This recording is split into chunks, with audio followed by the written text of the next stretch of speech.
瑞瑞，你知唔知今日咩日子啊？今日星期六咯，咩日子啊？唔止啊，今日仲係你同炸子雞認識嘅2週年，梗係有啲小驚喜送俾你啦。好靚喎！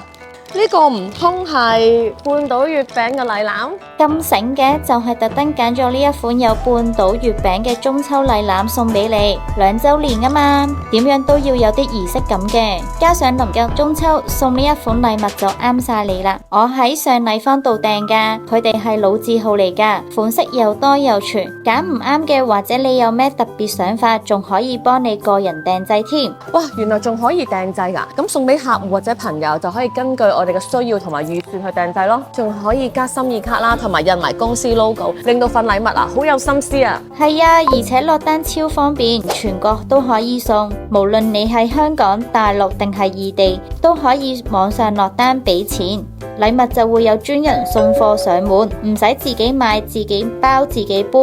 哇，呢個就係香港人最中意嘅半島月餅啦，個設計真係好靚啊！冇錯啊，半島嘅奶黃月餅，皮薄餡香，入口又滑又唔會太甜，食完真係翻尋味㗎。好多人都話中秋送半島月餅一定冇錯，因為夠晒高級又好食又有面，而你手上呢盒仲係限定版嚟㗎，配有半島嘅紅色擁抱袋，同埋勁得震彩清釉瓷碟，好有收藏價值㗎。你真係太了解我啦！我仲喺度煩惱緊呢個中秋節送咩禮物好，同埋如果粉絲問我中秋節應該送咩嘅話呢，我一定會推薦呢個禮籃。瑞瑞，中秋節快樂啊！祝你人氣越嚟越旺，粉絲越嚟越多。